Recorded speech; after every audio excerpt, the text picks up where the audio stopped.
Assalamu alaikum viewers, I am Hina Mehjabeen. I hope you all will be fine. As you know, midterm papers of fall 2023 हो रहे हैं और students अपने papers different platforms पर share करें और वहाँ से कलेक्ट करके मैं अपने चैनल पर अपलोड कर रही हूँ, क्योंकि बहुत सारे स्टूडेंट्स की रिक्वेस्ट आई थी कि जैसे पहले अपलोड करती थी आप पेपर्स वैसे अपलोड करें लेटेस्ट। सो टुडेज़ पेपर शेयर करने से पहले अगर आप मेरे चैनल पर न्यू हैं देन प्लीज़ मेरे चैनल को सब्सक्राइब कर दें, बेल आइकन को क्लिक करना मत भूलिएगा ताकि upcoming lectures, different assignments, quizzes and papers के नोटिफिकेशंस आप तक पहुंच जाएं। लाइक भी कीजिएगा, शेयर भी कीजिएगा। ओके जी, let's start. First of all as usual मैं आप लोगों को पेपर की प्रिपरेशन की टिप्स देती हूँ कि किस तरह से आप अच्छे तरीके से अपने प्रिपरेशन कर सकते हैं। फर्स्ट ऑफ ऑल क्विजेज़ हमारे 20 to 25 आई थिंक होते हैं, तो उसकी प्रिपरेशन के लिए बताती हूँ कि कैसे कर सकते हो।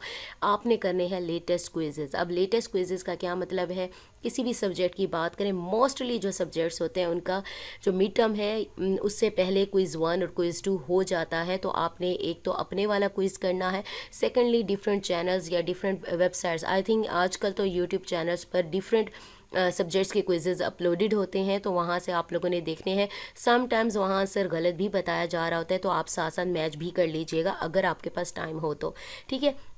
तो यानी आपके पास बहुत सारी कलेक्शन हो जाएगी क्विज़ेज़ की, तो आपके ज़्यादातर क्विज़ेज़ जो एग्ज़ाम में आने वाले हैं वो सेम ही हो जाते हैं, ठीक है। क्विज़ की प्रिपरेशन हो गई। जो सब्जेक्टिव पेपर होता है उसकी कैसे प्रिपरेशन करनी है, आप हैंड आउट्स तो देख ही रहे होंगे, लेकिन आपने क्या करना है उसके लिए MCQs के लिए भी पास्ट पेपर आप यूज़ कर सकते हैं। सब्जेक्टिव का जो है पोर्शन वो आप पास्ट पेपर से आइडिया ले सकते हैं कि किस टाइप के क्वेश्चंस पूछे जा सकते हैं, या फिर अगर उसके पास्ट पेपर, क्योंकि बहुत सारे सब्जेक्ट्स ऐसे हैं कि उनके जो हैंड आउट्स हैं या लेक्चर्स हैं, वीडियो लेक्चर्स भी चेंज हुए हैं और बाकी जो पास्ट पेपर्स अवेलेबल हैं वो 10-10 साल 15-15 साल पुराने हैं, तो प्रॉब्लम होती है। तो उसके लिए क्या करेंगे, MCQs से ही आपको आइडिया मिल जाएगा कि कौन से क्वेश्चन ऐसे पूछे जाते हैं, ठीक है। शॉर्ट में लॉन्ग में भी ऐसे ही पूछे जा रहे होते हैं क्वेश्चन।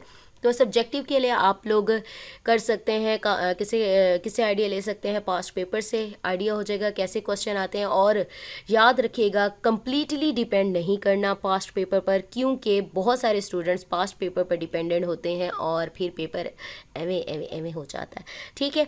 सो आज जो पेपर है वो है CS 402 का, किसी स्टूडेंट ने शेयर किया है। सो लेट्स सी, जैसे उसने बताया वैसे ही बता देती हूँ। एक क्वेश्चन था 2 FA दिए थे, यानी FA1 और FA2, और आपने बताना था कि NFA ऑफ FA1 यूनियन है या जो भी है FA2, ठीक है, ये बताना था। वन क्वेश्चन था 2 FA दिए हुए थे और उसमें क्या था FA1 और FA2, और आपने बताना था कि NFA ऑफ FA1 FA2, यानी ये आपको NFA से रिलेटेड क्वेश्चंस हैं, आप लोगों को आइडिया हो जाएगा कि आप लोगों ने पढ़ा हुआ है। वन क्वेश्चन था YZ प्लस स्टैटिक ये इज इक्वल टू इसके होता है। नेक्स्ट है वन क्वेश्चन था TG, कोई डायग्राम है शायद, दिया हुआ था और उसका RE लिखा था लिखना था विद स्टेप्स।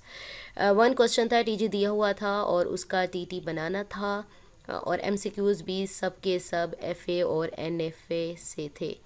सो यही पेपर आई थिंक, हाँ जी यही पेपर है जो स्टूडेंट ने शेयर किया, ये सेट 1 है। और भी पेपर जैसे जैसे आएंगे मैं आप लोगों के साथ शेयर कर दूंगी। कुछ आइडिया तो हो ही गया होगा आपको कि कैसे क्वेश्चन पूछे हुए थे, और यही क्वेश्चन आपके भी आ सकते हैं, ना भी आए लेकिन आइडिया हो गया। सो मुझे अपनी दुआ में याद रखिएगा, अपना ख्याल रखिएगा, टेक केयर, अल्लाह हाफिज़।